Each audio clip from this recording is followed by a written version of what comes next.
शेखर आज मत जाओ ना ऑफिस।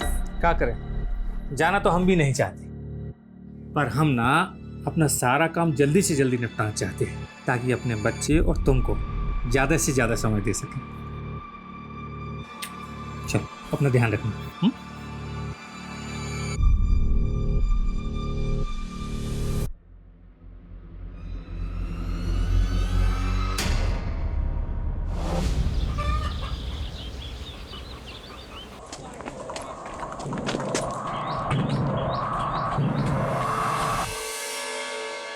अरे आपने कुछ लीजिए ना।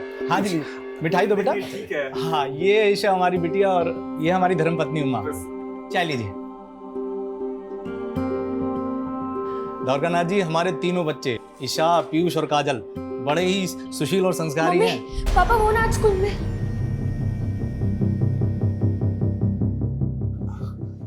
ये हमारी बेटी है काजल।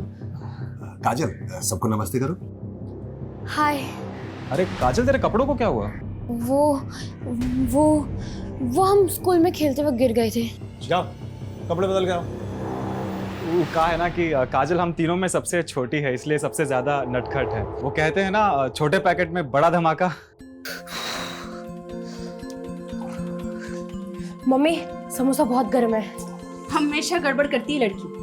देखना आज फिर ताऊ जी से डांट खाएगी। डांट तो खा ली, अब हमें समोसा खाने दीजिए बड़ी मम्मी। छोड़ रख, ये ले जा।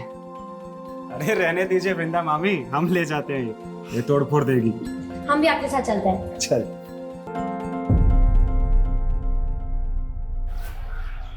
ईशा, वैसे पसंद क्या है आपकी? मूवीज देखना, खाना बनाना, यही सब। खाना बनाना? अच्छा, हमें तो आज तक कुछ बना कर नहीं दिया। और हमको भी कहाँ खिलाया। तुम दोनों क्या कर रहे हो यहाँ पे? ये लो जूस। अरे होने वाले जीजा जी से मिलने आए है ना पीयूष भैया? और नहीं तो क्या। दिवेश जीजू, हम तीनों भाई बहन है ना, हर जगह साथ जाते हैं, तो अगर आप ईशा दीदी को लेकर गए तो हमको भी साथ लेकर जाना पड़ेगा। और हमको भी। अरे बाप रे, अब एक काम करते हैं, तुम तीनों को कहीं जाने की जरूरत नहीं है। शादी के बाद हम ही यहाँ रहने आ जाते हैं। तो बड़ा मजा आएगा, क्यों ईशा दीदी?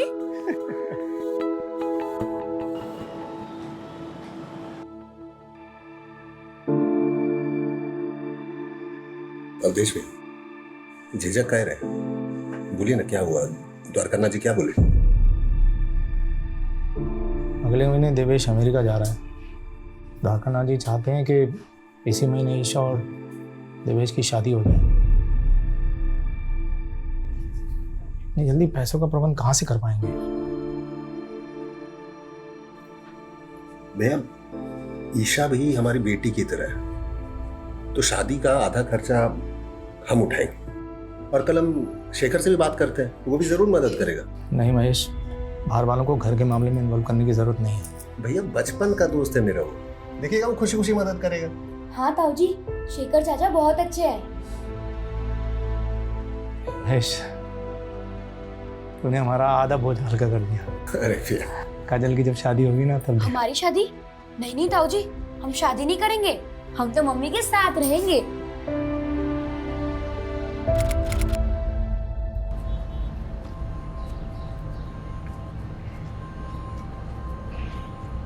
ए काजल,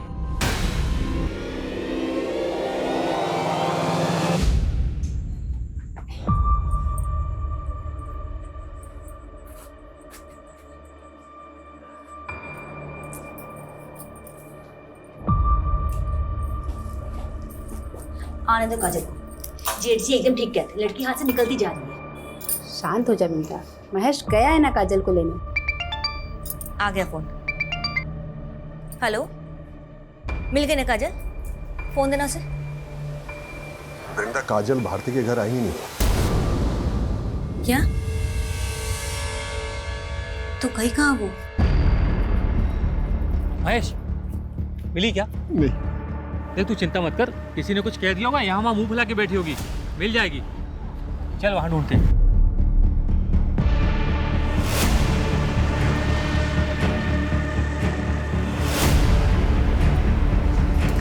काजल मिली?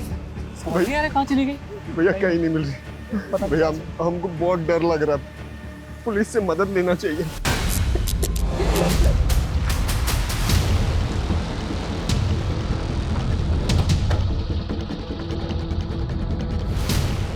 आपने आखिरी बार काजल को यहीं देखा था? जी हाँ। अरे पापा, रास्ता भूल गए क्या? हमारा घर तो उस तरफ है। बेटा भूला नहीं, बस है ना, मैं काम पूरा करके आ रहे हैं। तो हम भी आपके साथ चलते हैं और आते वक्त हम चॉकलेट ले लेंगे। बेटा तो चॉकलेट तो शंभू चाचा से ले ले, हम बस काम खत्म करके आ गए। काजल की तस्वीर सभी पुलिस स्टेशन में सर्कुलेट करो। सर, आसपास की सभी दुकानें बंद हैं। अब तो सुबह जब दुकानें खुलेंगी सभी को इन्फॉर्मेशन मिलेगी। मैं शर्मा, छोटी बच्ची का मामला सुबह तक का इंतजार नहीं कर सकती। पेट्रोलिंग टीम से कहो कि तुरंत बच्ची की तलाश शुरू करें और पास में एक नाला है, वहाँ भी चेक करो। Okay sir.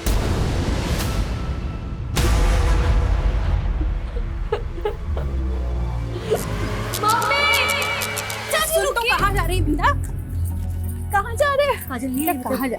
मुझे जाना पड़ेगा उसमें। आ जाएगी काजल बेटा, तू शांति रखना। भाभी अभी तक नहीं आई है, पता नहीं कहाँ होगी हमारी बच्ची। कुछ नहीं होगा उससे, आ जाएगी वो। नहीं आई ना भाभी अभी तक। आ जाएगी ना काजल, तू शांति रखना। किस साल में होगी, कहाँ होगी भाभी? हमको हमारी काजल चाहिए। आ जाएगी बेटा।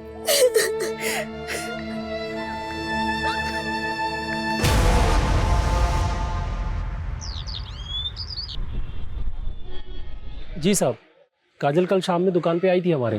शंभू चाचा, हाँ बेटा, चॉकलेट। मिले बेटा। अच्छा, जब वो तुम्हारी दुकान से गई तो तुमने किसी को उसके पीछे जाते हुए देखा था?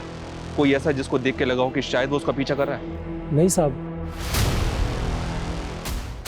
सर, इस सीसीटीवी फुटेज में काजल कैप्चर हुई है। एग्जैक्ट 6:13 पर वो इस गली से गुजरी थी और सर यहाँ से उसका घर 1 किलोमीटर की दूरी पर है।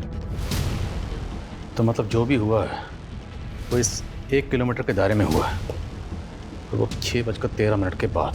सर पूरा रास्ता स्कैन किया है, आसपास के लोगों से भी पूछताछ की, लेकिन 6:13 पर किसी ने भी काजल को नहीं देखा और न ही किसी शोर शराबे की आवाज़ सुनी।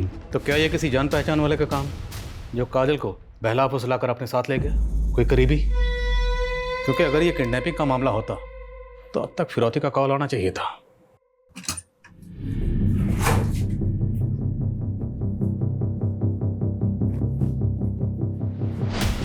वृंदा, पापा नहीं मिल रही। नहीं मिली। वृंदा मिली? नहीं। अम्मा पूरा घर छान लिए, पड़ोसी में पूछ लिया, चाची नहीं मिल रही। भगवान, कहाँ गई होगी? भाभी आप और ईशा यही रहिए, हम लोग बाहर जाकर देखते हैं।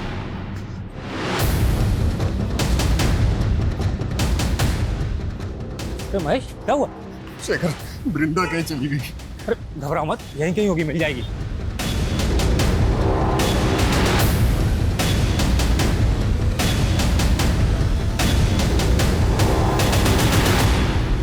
वृंदा मामी मामी, आप यहाँ क्या कर रही हैं? आ जाएगी काजल।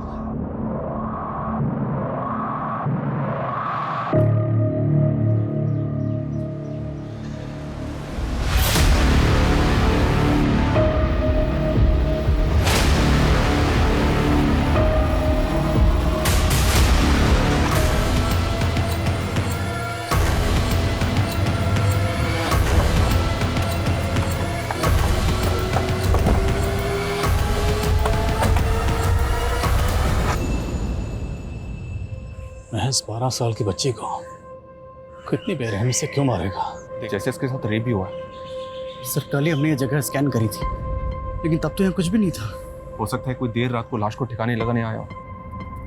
वैशी पने की हद देखा, सिर्फ मारा नहीं किया, मारने के बाद आंखें भी निकाली गई। बड़ी को पोस्टमार्टम के लिए भेजो और पूरा एरिया सील करो। बैठ सर।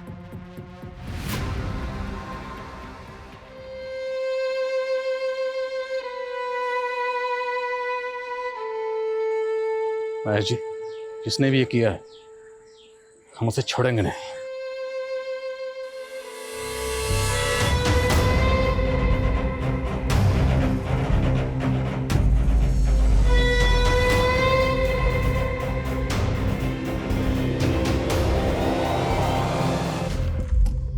सर, काजल की पीएम रिपोर्ट। उसकी मौत गला घोटने से हुई है सर। और रेप? रेप तो नहीं हुआ सर, लेकिन टॉर्चर काफ़ी किया गया उसे। पीठ और सीने पर जख्मों के कई सारे निशान हैं और 2 फ्रैक्चर्स भी। काजल को पहले बहुत बुरी तरह से मारा पीटा गया सर, और गला घोटने के बाद उसकी आंखें। 12 साल की मासूम बच्ची के साथ इतनी हैवानियत, और ये सोचकर ही मेरा खून खौल रहा है कि वह हैवान अभी भी आजाद घूम रहा है। शर्मा, वो हैवान मुझे किसी भी सूरत में जल्द से जल्द सलाखों के पीछे चाहिए।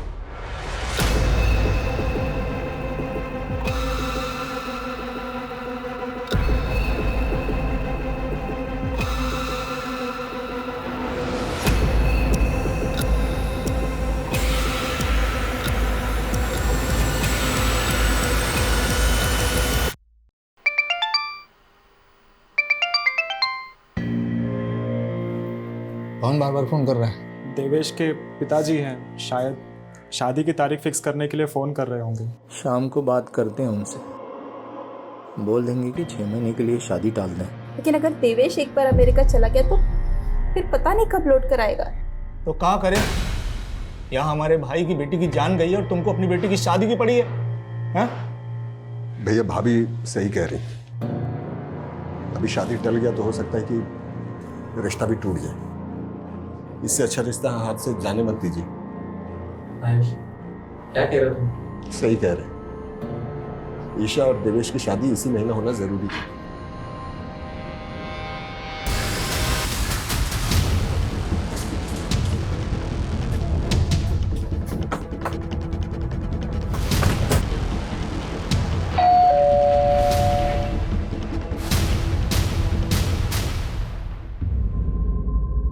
सब ऐसा हमने क्या बिगाड़ा था किसी का, जो हमारे कलेजे के टुकड़े के साथ ऐसा करती?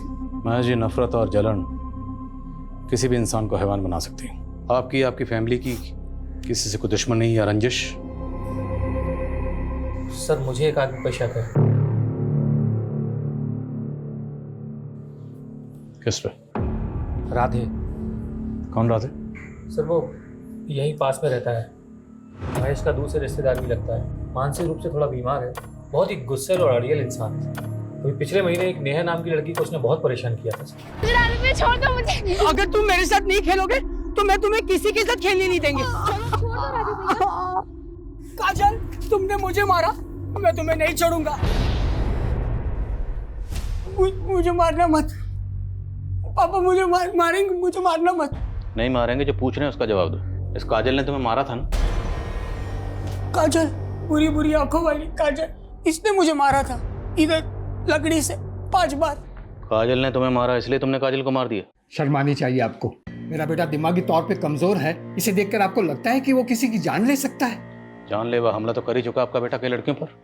काजल ने तो पीटा भी था उसे, हो सकता है बदला लेने के लिए। बदला तो महेश और उसका परिवार ले रहा है हमसे साहब। अवधेश, महेश और हम दूर के रिश्तेदार हैं। उस चंदी जायदाद के लिए हमारा केस भी चल रहा है कोर्ट में। उसका फैसला हमारे हक में आया, उसी का बदला लेने के लिए महेश हमारे बेटे को फंसा रहा है। हाँ, लेकिन राधे की ज़हनी हालत की वजह से हमें उसकी कस्टडी नहीं मिलेगी। लेकिन सर, अगर कस्टडी नहीं मिलेगी तो इंटरोगेट कैसे करेंगे? राधे की कस्टडी हमें एक ही सूरत में मिल सकती है, या तो हमारे पास उसके खिलाफ कोई ठोस सबूत हो या फिर कुछ चश्मदीद गवाह। राधे पर हर वक्त नजर रखो, और ये भी पता करो क्या महेश की फैमिली की किसी से कोई दुश्मनी थी।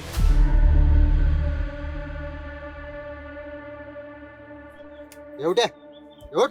अरे कौन आवाज कर रहा है? उठ, उठ, उठ, उठ।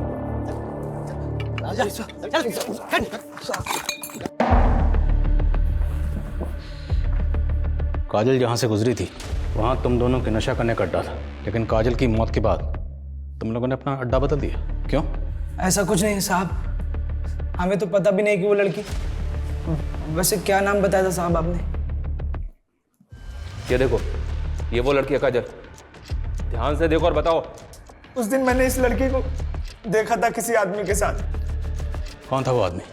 नहीं पता ना, कौन था वो? ये दोनों टाइम वेस्ट कर रहे हैं, इनकी हड्डी पसली एक कर दो। जब तक उस आदमी का नाम याद ना आना है, छोड़ना मत इनको। तो मुझे लगता है नशोड़ियों ने उठाया काजल को और अब कहानियां बना रहे हैं। मुझे राधे के ऊपर डाउट है सर। सवाल ये है कि काजल को अगर राधे या कोई और ज़बरदस्ती उठाकर लेकर गया होता तो काजल शोर तो मचाती। ऐसा कुछ हुआ ही नहीं। क्यों? हो सकता है सर पीछे से हमला किया हो अचानक। दोनों नशेड़ी पर नजर रखो और राधे से पूछताछ करते रहो, देखते क्या सामने आता है। Right sir. और एक बात सर, हमने काजल के नेबर्स और घर वालों से तो बात की है, लेकिन काजल जिस स्कूल में पढ़ती है वहाँ पे बात नहीं की अभी तक। शर्मा, महज 12 साल की बच्ची थी, तो स्कूल में ऐसा क्या हुआ होगा जो बात मर्डर तक पहुंच जाए? जुवेनाइल क्राइम्स आजकल काफ़ी बढ़ गए हैं, इसलिए सर स्कूल क्राइम और शूटआउट बाहर के देशों में भी देखने को मिले हैं और हमारे यहाँ भी। ठीक है, बात करते हैं स्कूल में। 1 2 3 4 5 6 7। अरे रे, देखो तो बेचारी काजल गिर गई। इसे तो प्रीफेक्ट बनना था ना। चलना आता है नहीं, बनेंगे प्रीफेक्ट। तुम खुद को बुली समझते हो? हम बुली समझते नहीं है बच्चों, हम बुली हैं। स्कूल में सब डरते हैं हमसे। गुड मॉर्निंग सीना sir. Good morning sir, good morning. देखा कैसे डर गया ना।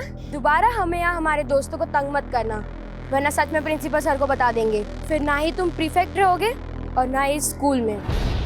उस दिन के बाद से आकाश उसके पीछे पड़ गया था और एक दिन तो उसने हद ही कर दी। अब पड़ी रहे इधर ही।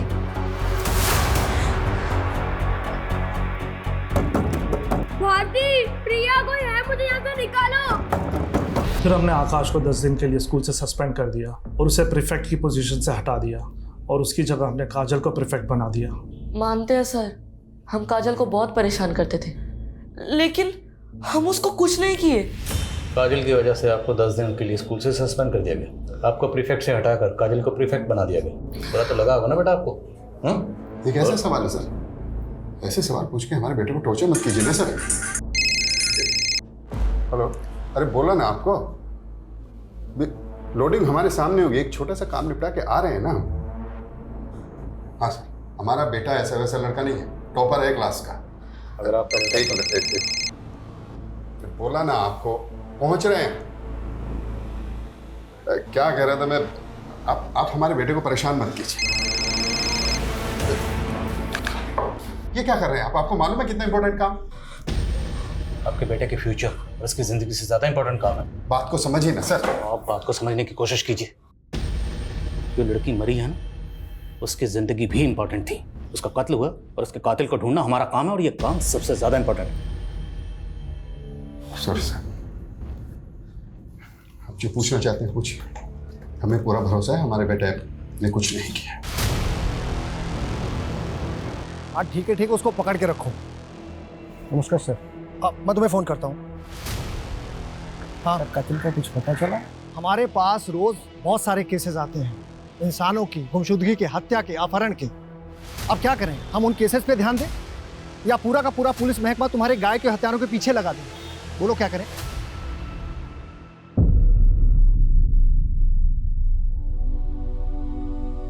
माँ, ईशु दी की शादी में ना मैं ये पहनूंगी। अच्छी लग रही हूँ ना? एकदम परी लग रही है। वृंदा, भाभी साड़ी दी है आज पूजा में पहनने के लिए।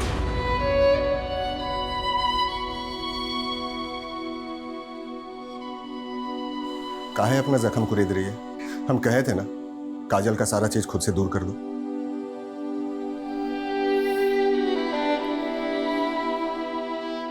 वृंदा, ईशा भी हमारी बेटी है और 10 दिन के बाद उसकी शादी है, तो ये मातम छोड़ो और शादी की तैयारी के लिए भाभी का हाथ बटाओ। काफ़ी अजीब है सर, काजल की हत्या को अभी कुछ ही दिन हुए और उस घर में शादी भी हो रही है। इतनी जल्दबाजी आखिर किस लिए? सर, वो दोनों नशेड़ी आलोक और प्रेम कुछ बताना चाहते हैं।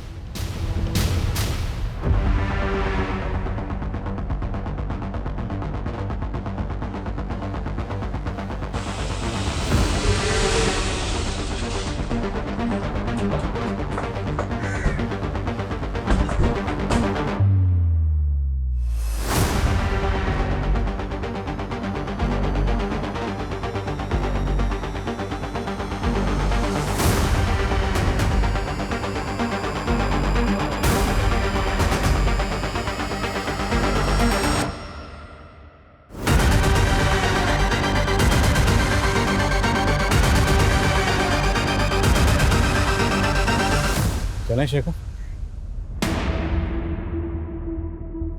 शेखर? सर, क्या शेखर ने काजल को मारा?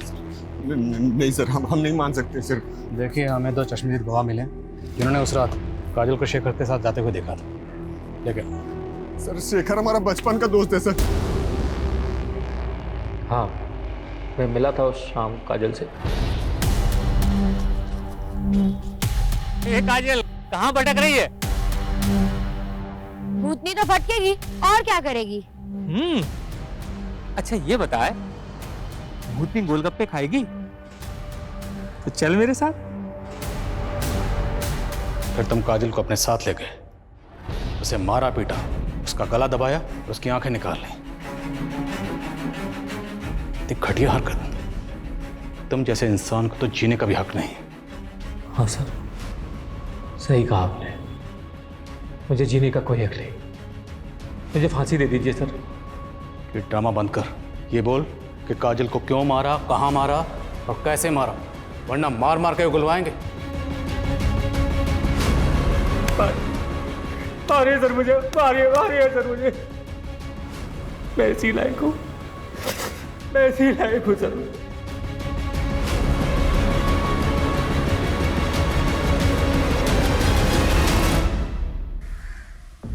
पहली बार ऐसा महसूस हो रहा है जैसे इस केस को क्लोजर नहीं मिला।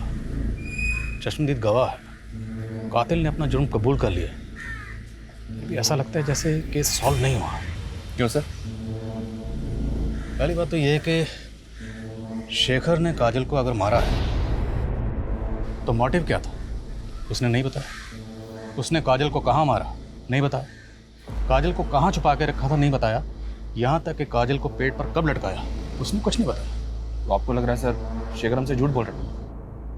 लेकिन सोचने वाली बात तो ये भी है सर कि कोई खून का इल्ज़ाम अपने सर पे क्यों लेगा? यही सवाल तो ध्यान में घूम रहा है, पर मेरी गट फीलिंग कहती है शेखर खूनी नहीं। राधे के कोई अपडेट? नहीं सर, उसके घर के आसपास लोग लगाए हैं, लेकिन उस दिन के बाद वो घर से ही बाहर नहीं निकला। शायद बाप ने रुक रखा हो। आकाश और उसके फादर विवेक, उनकी बैकग्राउंड भी खंगालो। हो सकता है टॉपर बेटे के सस्पेंशन से बखलाकर उसने ये कांड किया। सर आज ही अपनी खबरों को काम पे लगाता हूँ। पता कर। सर एक बात दिमाग में आई है, ये भी तो हो सकता है सर कि ये शेखर किसी और को बचाने के लिए इल्ज़ाम अपने सर पे ले रहा है। महेश उसका बचपन का दोस्त। शेखर ऐसा क्यों करेगा? ये शेखर की फैमिली प्रयागराज में नहीं रहती ना? नहीं सर, 10वीं के बाद मुंबई शिफ्ट हो गया था, लेकिन 3 साल पहले अचानक वापस आ गया और अकेला ही रह रहा है। मुद्दा तो यही है कि शेखर आखिर किसी और के खून का इल्ज़ाम अपने सर क्यों ले रहा है। अब अगर हमें यह जानना है तो हमें शेखर की ज़िंदगी की किताब के पन्नों को पीछे की ओर पलटना होगा। आज ही मुंबई के लिए रवाना हो और पता करो शेखर का गुजरा हुआ कल। Okay sir.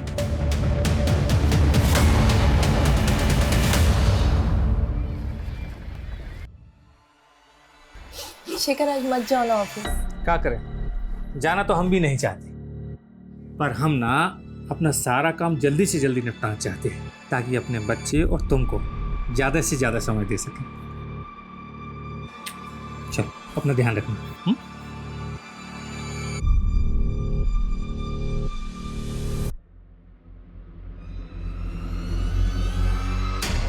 सर पता नहीं कैसे हुआ, मैं जब घर के अंदर गया सारा सामान बिखरा हुआ था और मेरी बीवी तृप्ति वो भी कहीं नहीं थी। सर बाहर निकल के सब लोगों से पूछा पर किसी ने कुछ नहीं बताया।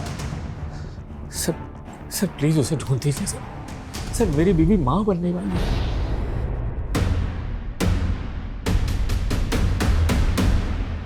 क्या शेखर पर उसकी बीवी की मौत का चार्ज लगा था? जी सर, शेखर 1 साल तक जेल में था, डिप्रेशन में चला गया था। फिर जब कोई सबूत या गवाह नहीं मिला तो उसे छोड़ दिया गया। और दोनों मियाँ बीवी के बीच अनबन की वजह क्या थी? वो पता नहीं चला। उसकी बीवी तृप्ति मिली? No sir. उसकी डेड बॉडी? No sir. मैंने एसएचओ वागले से कहा है कि इस केस में कोई भी अपडेट मिलता है तो वो इन्फॉर्म करे। लेकिन एक बात समझ में नहीं आ रही, शेखर की बीवी तृप्ति गायब हुई 3 साल पहले, तो 3 साल पहले गुजरे उस हादसे का काजल के केस से क्या ताल्लुक हो सकता है? कहीं ऐसा तो नहीं कि शेखर ने अपनी बीवी का कत्ल किया था लेकिन सजा से बच गया, अब वही गिल्ट उससे काजल का कत्ल कबूल करवा रहा है। सर कम है सर।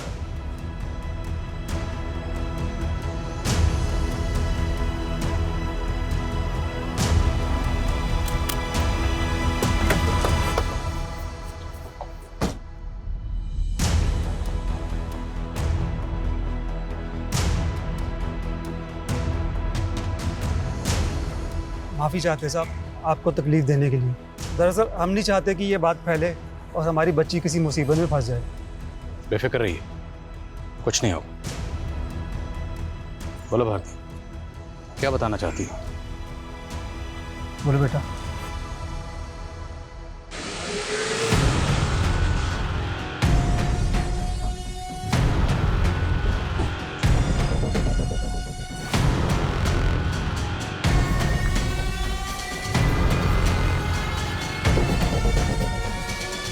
उठाओ मैडम को।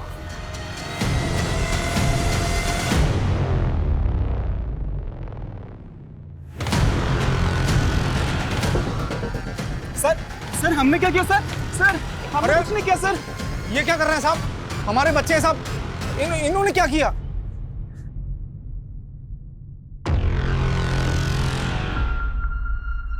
सुना है तुम तीनों भाई बहन में बड़ा प्यार था, और तुम दोनों में तो कुछ ज्यादा ही प्यार था। इश्क एक नाजायज रिश्ता। तुम दोनों के राज से पर्दा उठ चुका है। अब बेहतर यही होगा कि आगे की कहानी तुम लोग खुद बताओ।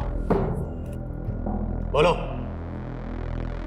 हाँ सर, ये सच है कि हम दोनों एक दूसरे से प्यार करते, बचपन से साथ में खेलते कूदते बड़े हुए, और हमें पता है कि समाज कभी भी रिश्ता मंजूर नहीं करेगा, मगर हमने कभी पीयूष को अपना भाई नहीं माना और नहीं मानेंगे। माँ बाबूजी तो बचपन में ही बस हादसे में गुजर गए थे।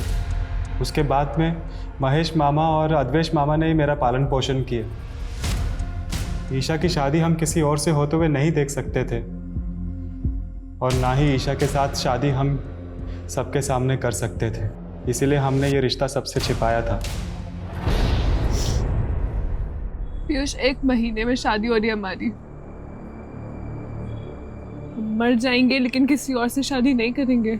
हम तेरी शादी के 1 दिन पहले यहाँ से भाग जाएंगे, मुंबई चले जाएंगे। फिक्र मत करना तू, मत कर तू फिक्र, मैं सब संभाल लूंगा। ईशा दीदी, पीयूष भैया। अगर काजल इसके बारे में पूरे परिवार को बता देती तो तुम दोनों के भागने का प्लान चौपट हो जाता। उस दिन तुम काजल को भारती के घर के बाहर मिले थे। झूठ तो बोलना मत, क्योंकि भारती हमें सब कुछ पहले ही बता चुकी है। हाँ, ये बात सच है सर। हम जानते हैं हमसे बहुत बड़ी गलती हो गई है। ईशा को भी समझ में आ गया है। हमने भागने का प्लान भी कैंसिल कर दिया है। सच्ची, सब कुछ वैसा ही चलेगा जैसा कि घर वाले चाहते हैं। तुम समझ रही हो ना हम क्या कह रहे हैं? तुम किसी को बताओगे तो नहीं? ठीक है भैया, हम किसी को नहीं बताएंगे, पर आप अपना वादा तो नहीं तोड़ोगे ना? नहीं, पक्का वाला प्रॉमिस। ठीक है। काजल ने वादा किया था कि वो किसी को कुछ नहीं बताएगी। हमने भरोसा किया था उस पर उसने तुम्हारे विश्वास को तोड़ दिया। उसने अपनी दोस्त भारती को सब कुछ बता दिया था। तुम काजल को मिले, अब उसे अपने साथ ले गए, उसे मारा पीटा, उसकी आंखें निकालने, उसका गला दबाया। नहीं सर, ये बिल्कुल झूठ है सर। हमने काजल को नहीं मारा। इसी भतीजी की शादी के लिए मरे जा रहे थे ना आप? हाँ, अपनी बेटी के शौक से ज्यादा आपको उसकी शादी की पड़ी थी। ईशा और पीयूष के साथ साथ आप भी मेरी बेटी की मौत के जिम्मेदार हैं।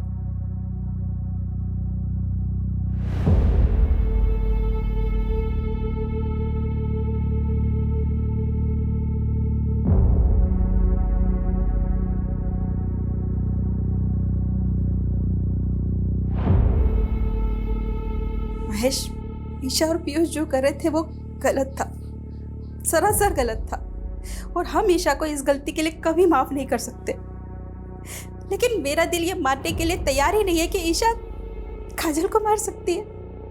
अरे अपनी सगी बहन मानती थी वो उसे। हाँ महेश, हमें तो लगता है कि ये काम सिर्फ पीयूष का है। भैया, हम हमेशा आपका इज्जत किए, आपके हर बात को माने, लेकिन इस मामले में अच्छा होगा कि आप कुछ न बोलिए।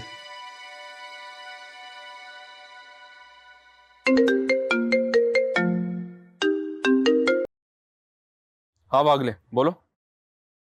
क्या शेखर की बीवी तृप्ति जिंदा है? जी सर, ऐसे जो वागले ने ढूंढ निकाला। शर्मा, तुरंत मुंबई के लिए निकलो।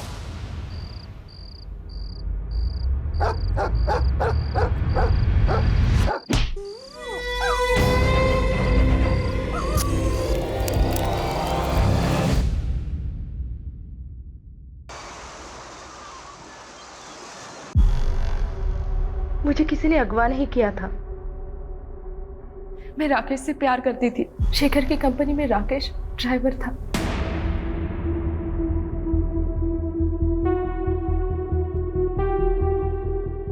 और मैं शेखर को छोड़ना चाहती थी, इसीलिए ये हम दोनों का प्लान था। अपनी आजादी के लिए तुमने एक बेकसूर को फंसा दिया। इससे तो अच्छा होता कि तुम उससे साफ साफ बात कर लेते, डिवोर्स दे देते। मेरे फैमिली वाले मुझे डिवोर्स लेने नहीं देते, पर तब मैंने ये नहीं सोचा था कि शेखर मेरे खून के इल्जाम में जेल चला जाएगा। पर एक तरह से मैंने भी सजा भुगती। कैसी सजा? शेखर से अलग होने के बाद मैं कभी खुश नहीं रह पाई। मेरा बच्चा भी मरा हुआ पैदा हुआ। शेखर भी डिप्रेशन में था और अभी भी जेल में बंद है वो। एक बच्ची के खून का इल्जाम है उसके सर पे। सब शेखर कभी खून नहीं कर सकता।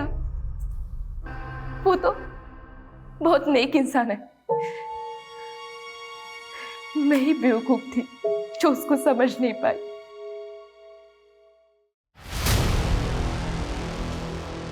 सर, शेखर की हिस्ट्री जानने के बाद तो तकरीबन यकीन से कह सकते हैं कि ये निर्दोष है। पीयूष और ईशा दोनों अपनी बात पर अड़े हुए, लेकिन दोनों काफी शातिर हैं। एक ही घर में रह रहे थे, अफेयर चल रहा था, लेकिन किसी को भनक तक नहीं लगने दी। लेकिन सर, पीयूष के खिलाफ हमारे पास कोई सबूत नहीं। पीयूष से मिलने के बाद काजल सीधे अपने घर गई थी, जहाँ उसके पिता और शेखर उसे मिले थे। यानी कि पीयूष से मिलने के बाद तो बिल्कुल ठीक थी। राधे की कोई अपडेट? नहीं सर, कोई सस्पिशियस मूवमेंट नहीं है। तो फिर आखिर इस केस की चाबी है कहाँ? एक काम करते हैं, शुरू से शुरू करते हैं। काजल सबसे पहले मिली थी पीयूष को भारती के घर के बाहर। उस वक्त बजे थे 5:15 सर। 5:15। फिर वहां से जब काजल अपने घर लौट रही थी तो वो अपने पिता महेश से मिली। टाइम 5:55। फिर वहां से वो शंभू की दुकान पे गई। उस वक्त बजे थे तकरीबन 6:15। 6:15। और 6:30 बजे उसे शेखर मिला। और वहां पर आलोक और प्रेम भी मौजूद थे उस वक्त। और उसके बाद से 36 घंटे के लिए काजल गायब थी। और 36 घंटे बाद उसे सबसे पहले देखा उसकी माँ ने, जब उसकी लाश पेड़ पर लटकी हुई थी। इसका मतलब सर, इन 36 घंटों में काजल कहाँ थी, हमें सबसे पहले ये पता करना होगा। और सर, वो लड़का राधे जिसको काजल ने पीटा था, और स्कूल का वो लड़का आकाश, उसका फादर विवेक। सस्पेक्ट बहुत है हमारे सामने, पर इन सस्पेक्ट्स में से कातिल कौन है? या कहीं ऐसा तो नहीं कि कातिल अभी तक हमारे रडार में आया ही ना हो?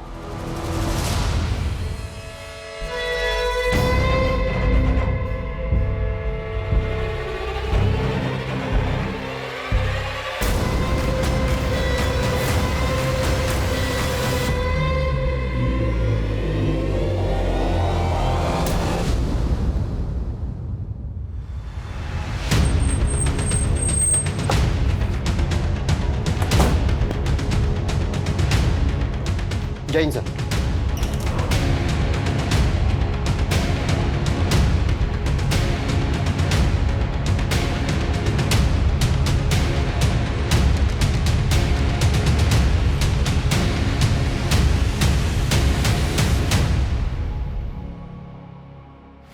सर, अभी तक काजल से जुड़े लोगों पर शक कर रहे थे हम, लेकिन इस हत्या के बाद अब ऐसा लग रहा है कि ये काम किसी सीरियल किलर का हो सकता है। हो सकता है हम गलत हों, पर हम हाथ पे हाथ रख कर नहीं बैठ सकते। हमें आगे तो बढ़ना होगा, चलते रहना होगा, वाला डायरेक्शन में ही सही। हो सकता है चलते चलते हमें सही मंजिल मिल जाए। सर, लोकल पुलिस स्टेशन से केस फाइल की कॉपी मंगवाई है। काजल की तरह इस लड़की रिया इसको भी टॉर्चर किया गया था और आंखें निकाली गई थी। इस केस से कोई क्लू मिला? जी सर, एक आई विटनेस है केस का। लड़की को अगवा करने से पहले उसने स्कूल के बाहर एक आदमी को टैक्सी पार्क करते हुए देखा था। कौन है टैक्सी ड्राइवर? सर ये तो अभी तक पता नहीं चला है, लेकिन आई विटनेस का कहना था कि उसका हेयर स्टाइल कुछ अजीब सा था। टैक्सी ड्राइवर, अजीब हेयर स्टाइल। काजल की लाश जहाँ मिली थी वो एरिया अभी भी सील है ना? जी सर। उस पूरे एरिया में पता करो, क्या किसी ने किसी ऐसे टैक्सी वाले को देखा था जिसका हेयर स्टाइल अजीब था? और इस एरिया में जितनी भी सीसीटीवी फुटेज है सबको खंगालो। गाइस, मैं जानता हूँ काम बहुत मुश्किल है, but let's crack this case.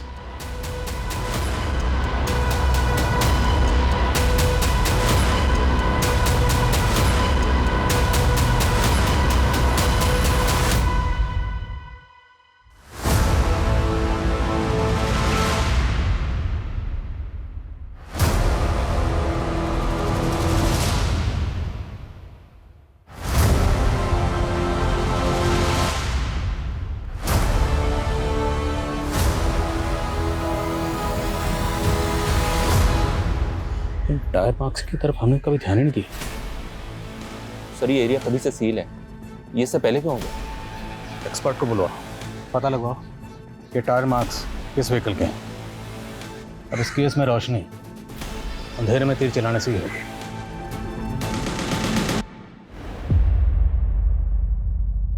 Piyush जा चुका है और अब उसे कभी याद भी मत करना। अरे शुक्र मना कि देवेश तुझसे अब भी शादी करने के लिए तैयार है। ईशा, अब और कोई कांड मत करना। हम वादा करते हैं माँ, अब जैसा बोलेगा हम वैसे ही करेंगे। सर, मैं प्रयागराज में हुए दूसरे सिमिलर केसेस ढूंढ रहा था, तो ये केस मेरे सामने आया, अवनी दीक्षित का। काजल, रिया और अवनी, तीनों केसेस में विक्टिम को पहले टॉर्चर किया गया, उसके बाद उनकी आंखें निकाली गई। और सर इन तीनों में से किसी का भी रेप नहीं हुआ।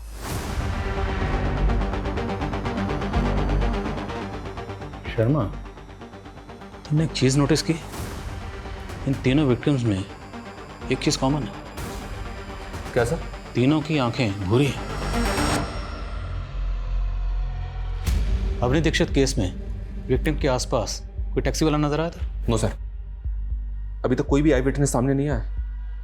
सर, हाँ सर, काजल मर्डर क्राइम सीन में जो टायर मार्क्स मिले थे वो एक 3 व्हीलर ऑटो रिक्शा है। एक्सपर्ट के मुताबिक वो टायर मार्क्स कम से कम 15 दिन पुराने हैं। 15 दिन? यानी लगभग उसी समय जब हमें काजल की लाश मिली थी। मतलब हम सही ट्रैक पे हैं। उसी रिक्शा में काजल की लाश को लाया गया होगा। लेकिन सर, आई विटनेस ने रिया के केस में जिस ड्राइवर को देखा था वो टैक्सी चला रहा था। Sharma, let's keep it simple. हम एक ऐसे ड्राइवर को ढूंढ रहे हैं जिसका हेयर स्टाइल अजीब है, फिर वो चाहे रिक्शा चलाता हो, टैक्सी चलाता हो, कोई फर्क नहीं पड़ता। पूरी टीम को काम पे लगाओ। जब तक ये बंदा मिल नहीं जाता कोई घर नहीं जाएगा।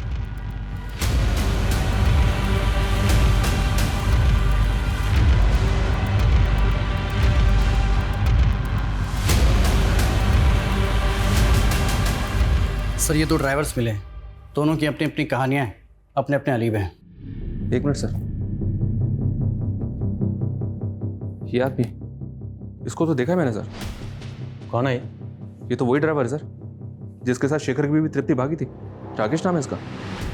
सर अभी कुछ देर पहले ही छोड़ा है मैंने, ज़्यादा दूर नहीं गया होगा, उठा लेते हैं उसे। नहीं, रुको रुको रुको, जाने दो उसे, लेकिन नज़र बनाए रखो। ये जो भी है अब इसे सबूत के साथ ही पकड़ेंगे।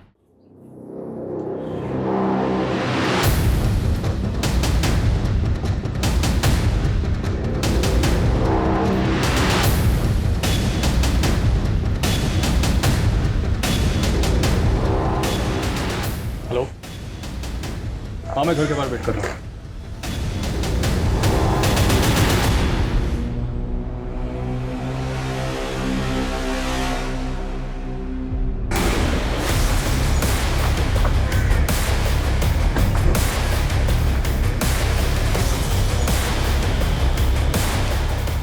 आप लगाइए मेहंदी।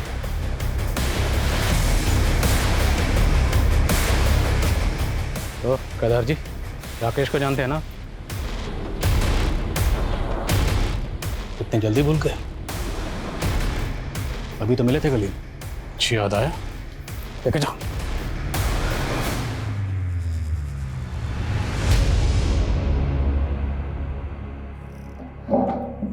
बोलिए केदार जी, सच का बोझ बहुत भारी होता है, उतार दीजिए।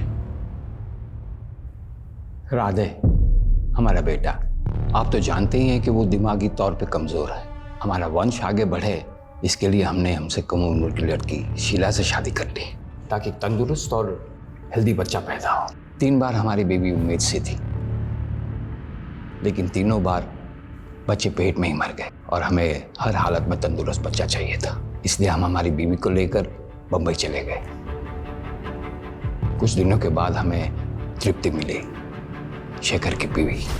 केदार जी प्लीज शेखर को मत बताइएगा। नहीं बताएंगे, हम हमारी परेशानी में उलझे हुए हैं, इसीलिए तो मुंबई आए हैं। क्या परेशानी है आपको? दूसरी शादी इसलिए की ताकि बच्चा हो जाए। ये मेरा पति है राकेश। बम्बई इसलिए आया हूँ कि बीवी का इलाज हो जाए तो मैं घर का चिराग मिल जाएगा। राकेश हमें एक बाबा के पास लेके गया, उसने उपाय भी बताए। तेरी पत्नी जिंदा बच्चे को जन्म दे सकती है, लेकिन उसके लिए तुझे बलि देनी होगी। 3 गायों की बलि, 10 कुत्तों की बलि और 3 भूरी आंखों वाली लड़कियों की बलि देने के लिए कहा।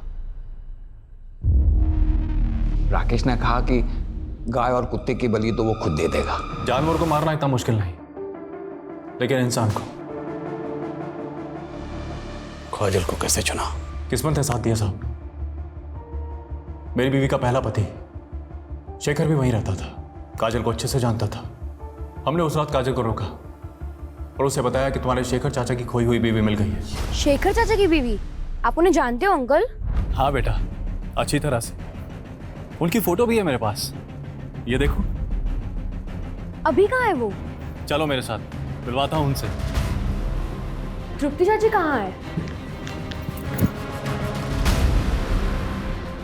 है ना कत्थई आंखें, जैसी चाहिए थी। काजल के बाद 2 लड़कियां और उठाई इसने, और उनको भी काजल की तरह ही मारकर पेड़ पर लटका दिया, ताकि लोगों को लगे कि ये किसी सीरियल किलर का काम है। उस ढोंगी बाबा को मुंबई में अरेस्ट कर लिया सर, और उसने सब कबूल भी कर लिया। सर कोई सोच भी नहीं सकता था केदार एक बच्चा पाने के लिए इतना घिनौना जुर्म करवाएगा। अंधविश्वास और लालच का मेल बड़ा खतरनाक होता है। केदार को हर हालत में अपनी संतान चाहिए थी। इसी लालच में वो ये खतरनाक खेल खेल रहा था, जिसमें उसका साथ वो सरफिरा राकेश दे रहा था, और जिसका फायदा उस ढोंगी बाबा ने भी उठाया। अफसोस सिर्फ इस बात का है, इस खेल में उन 3 मासूम बच्चियों ने बिना वजह अपनी जान गंवा दी। और शेखर, जो बेकसूर होने के बावजूद अपनी बीवी तृप्ति के केस में आरोपी बना, पूरी तरह से टूट चुका था। जब काजल के केस में सस्पेक्ट बना तो उसने खून का इल्जाम अपने सर पर ले लिया। तो अच्छा हुआ कि वक्त रहते हम असली कातिल तक पहुंच गए और एक बेकसूर को फिर से बलि पर चढ़ने से बचा लिया।